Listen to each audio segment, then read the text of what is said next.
63%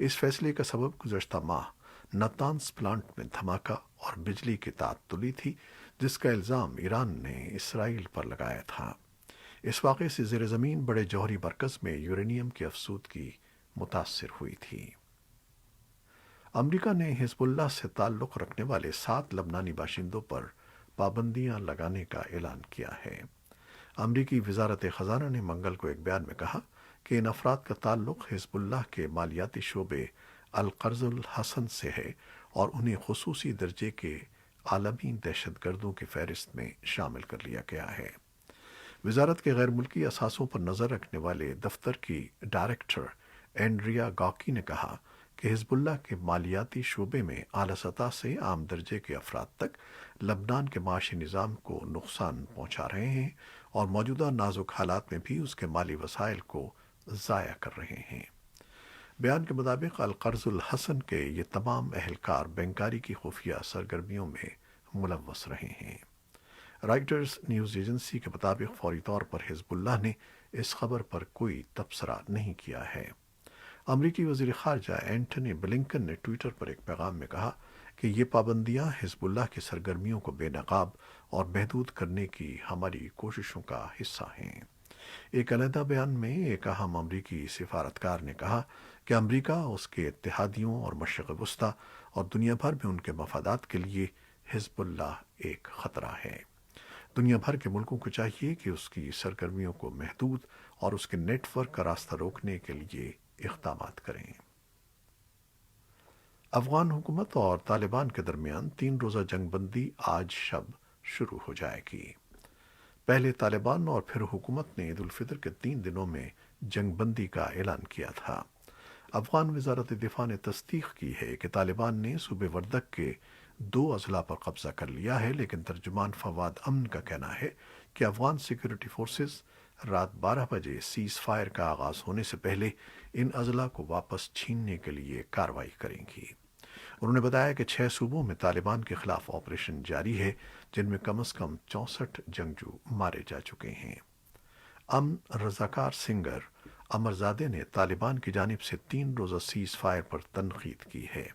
ان کا کہنا ہے کہ طالبان کے اعلان کا مطلب یہ ہے کہ وہ صرف 3 دن تک لوگوں کو قتل نہیں کریں گے اور لوگوں کو موت کے لیے اس کے بعد انتظار کرنا چاہیے۔ انہوں نے کہا کہ طالبان کو جنگ بندی کی مدت بڑھانی چاہیے۔ طالبان نے سیز فائر کی مدت بڑھانے پر رد عمل نہیں دیا ہے اور کہا ہے کہ وہ 3 دن بعد لڑائی دوبارہ شروع کر دیں گے۔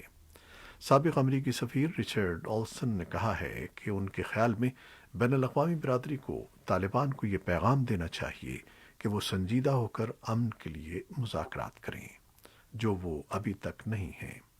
مظاہر وہ امن عمل میں شریک لگتے ہیں، جبکہ در حقیقت موسم بہار کی غیر اعلانیہ جنگی پیش قدمی جاری رکھتے ہیں۔ افغانستان سے امریکی فوجی ساز و سامان کا انخلاء تیزی سے جاری ہے اور 100 مال بردار جہازوں جتنا سامان منتقل کیا جا چکا ہے۔ امریکی سینٹرل کمانڈ نے بدھ کو اعلان کیا کہ افغانستان میں اس کی موجودگی تیزی سے کم ہوتی جا رہی ہے اور انخلاء کا عمل 6 سے 12% کے درمیان مکمل کیا جا چکا ہے، لیکن اس نے سیکیورٹی وجوہ کی بنا پر یہ نہیں بتایا کہ ملک میں باقی رہ جانے والے 2.5 سے 3.5 ہزار فوجیوں میں سے مزید کتنے واپس بلائے جا چکے ہیں۔ امریکی فوج جو سامان واپس نہیں لا رہی، اس کے سینکڑوں آئٹم تباہ کیے جا رہے ہیں۔ امریکہ نے آرمی رینجرز ٹاسک فورس کے عناصر کو افغانستان بھیجا ہے تاکہ وہاں سے نکلنے والی امریکی اور اتحادی افواج کے تحفظ میں مدد فراہم کی جائے۔ اس کے علاوہ طویل پرواز کے قابل 6 B-52 اور 12 F-18 بمبار طیارے بھی بھیجے جا چکے ہیں۔ حکام نے جنگی جہاز USS ڈوائٹ ڈی آئزن ہاور کے حملہ آور گروپ کو بھی شمالی بحیرہ عرب میں تعینات کر دیا ہے تاکہ ضرورت پڑنے پر مدد فراہم کی جا سکے۔ پینٹاگون کے ترجمان جان کربی نے صحافیوں کو بتایا کہ اگرچہ افغانستان میں تشدد کی سطح بدستور کافی زیادہ ہے، لیکن امریکی کمانڈرز کو ایسے مسائل کا سامنا نہیں ہے جن سے امریکی انخلاء کی رفتار میں کمی آئے۔ امریکی فوجی حکام کے مطابق فوجی انخلاء مکمل ہونے کے بعد فضائی نگرانی اور حملوں پر انحصار کیا جائے گا، لیکن ان کا کہنا ہے کہ ابھی تک خطے میں کسی ملک سے اڈے حاصل کرنے پر پیش رفت نہیں ہوئی ہے۔ کربی نے کہا کہ پینٹاگون میں اس بارے میں بحث کی جا رہی ہے کہ دہشت گردی کے خلاف کس قسم کی فضائی صلاحیتیں ہم حاصل کر سکیں گے۔ چین نے اقوام متحدہ کے رکن ملکوں پر زور دیا ہے کہ وہ سنکیانگ سے متعلق تنظیم کے اجلاس میں شرکت نہ کریں۔ کئی مغربی ملکوں اور انسانی حقوق کی تنظیموں کے زیر اہتمام یہ اجلاس آج ہو رہا ہے، جس میں یہ غور مسلمانوں کے انسانی حقوق پر بات کی جائے گی۔ چین کا کہنا ہے کہ سنکیانگ میں کوئی مسائل نہیں ہیں اور اجلاس کا سبب سیاسی مفاد ہے۔ چین نے ویڈیو لنک پر ہونے والے اجلاس کو منسوخ کرنے کا مطالبہ کیا ہے اور کہا ہے کہ یہ اس کے داخلی معاملات میں مداخلت ہے۔ ایوان نمائندگان میں ریپبلکن پارٹی کی قائد لز چینی کو ان کے عہدے سے ہٹائے جانے کا امکان ہے۔ لز چینی سابق نائب صدر ڈک چینی کی بیٹی ہیں۔ انہوں نے سابق صدر ڈونلڈ ٹرمپ کے نومبر میں ہوئے انتخابات میں دھاندلی کے دعووں پر تنقید کی تھی۔ اس کے بعد سے وہ صدر ٹرمپ کے حامیوں کے غم و غصے کا نشانہ تھیں۔ امکان ہے کہ آج ریپبلکن ارکان انہیں عہدے سے ہٹانے کے لیے ووٹ دیں گے۔ ایوان نمائندگان میں قیادت پارٹی میں تیسرا اعلیٰ ترین عہدہ ہوتا ہے اور پارٹی کا پیغام عام لوگوں تک پہنچانے کی ذمہ داری اسی کی ہوتی ہے۔ لز چینی ایوان نمائندگان میں مغربی ریاست وائیومنگ کی واحد نمائندہ ہیں۔ انہوں نے بار بار صدر ٹرمپ کے اس دعوے کی نفی کی تھی کہ صدر بائیڈن کے بجائے الیکشن وہ جیتے تھے۔ صدر ٹرمپ نے کئی اہم ریاستوں کے نتائج بدلوانے کے لیے عدالتوں سے رجوع کیا تھا، لیکن انہیں وہاں بھی ناکامی کا سامنا کرنا پڑا تھا۔ جارجیا کی ایک سرکاری وکیل نے اٹلانٹا میں ایشیائی افراد کے قتل کو نفرت پر مبنی جرم قرار دیتے ہوئے کہا ہے کہ وہ مجرم کے لیے سزائے موت کا مطالبہ کریں گی۔ 22 سالہ رابرٹ ایرون لانگ پر اٹلانٹا کے 3 مساج مراکز میں فائرنگ کا الزام ہے۔ ان میں 8 افراد ہلاک ہوئے تھے، جن میں 6 خواتین ایشیائی نژاد تھیں۔ فلٹن کاؤنٹی کی گرینڈ جیوری نے منگل کو رابرٹ ایرون لانگ کو 2 مساج مراکز میں 4 افراد کے قتل کا مجرم قرار دیا۔ سرکاری وکیل نے اس کے بعد کہا کہ وہ عدالت سے سزائے موت کا مطالبہ کریں گی۔ مزید 4 افراد کے مقدمے قتل کا فیصلہ چیروکی کاؤنٹی کی گرینڈ جیوری کرے گی۔ روس کے شہر کازان میں ایک مسلح شخص نے ایک اسکول پر حملہ کر دیا، جس میں 7ویں اور 8ویں جماعت کے طلباء اور اساتذہ سمیت 9 افراد ہلاک ہو گئے، جبکہ 21 زخمیوں کو ہسپتال منتقل کیا گیا ہے۔ خبر رساں ادارے اے پی نے مقامی میڈیا کے حوالے سے رپورٹ دی ہے کہ حملے کے وقت بعض طلباء عمارت سے نکلنے میں کامیاب رہے، جبکہ دیگر وہیں پھنس گئے۔ مقامی حکام نے حملے میں 4 طلباء اور 3 طالبات کے ہلاک ہونے کی تصدیق کی ہے۔ ہلاک ہونے والے طلباء 7ویں اور 8ویں جماعت میں زیر تعلیم تھے۔ بعد ازاں حملے میں ایک استاد کے ہلاک ہونے کی بھی تصدیق کی گئی ہے۔ اسکول میں فائرنگ کا یہ واقعہ روس کے تاتارستان ریپبلک کے دارالحکومت کازان میں پیش آیا ہے، جو ماسکو سے 700 کلومیٹر کے فاصلے پر واقع ہے۔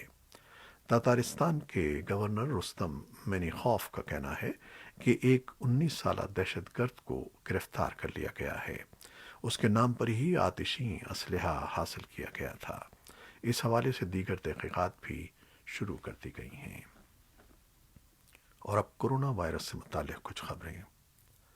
پاکستان کا کہنا ہے کہ بھارت میں سامنے آنے والی کورونا وائرس کی نئی قسم یا ویرینٹ B.161 کی پاکستان میں اب تک تشخیص نہیں ہوئی ہے۔ پاکستان میں کورونا وائرس ٹاسک فورس کے سربراہ ڈاکٹر عطاء الرحمان نے وائس آف امریکہ سے گفتگو میں کہا کہ یہ بات وثوق سے نہیں کہی جا سکتی کہ بھارتی وائرس کی نئی قسم پاکستان میں نہیں آئی، کیونکہ اب تک محدود پیمانے پر جینیٹک ٹیسٹنگ کی گئی ہے۔ پاکستان میں کورونا وائرس کے پھیلاؤ میں ٹھہراؤ دیکھا جا رہا ہے اور حکومت نے عید پر لاک ڈاؤن کا نفاذ بھی کر رکھا ہے۔ اس کے علاوہ حکومت نے 30 سال اور زائد عمر افراد کو کورونا ویکسین لگانے کے لیے رجسٹریشن کے آغاز کا اعلان کر دیا ہے۔ پاکستان میں کورونا وائرس کی تیسری لہر کے دوران مزید 3084 افراد میں وائرس کی تشخیص ہوئی ہے۔ ملک میں منگل کو مزید 113 افراد کورونا وائرس سے وفات پا گئے۔ واضح رہے کہ 16 مارچ کے بعد سے منگل کو سامنے آنے والے یومیہ کیسز کی یہ سب سے کم تعداد ہے۔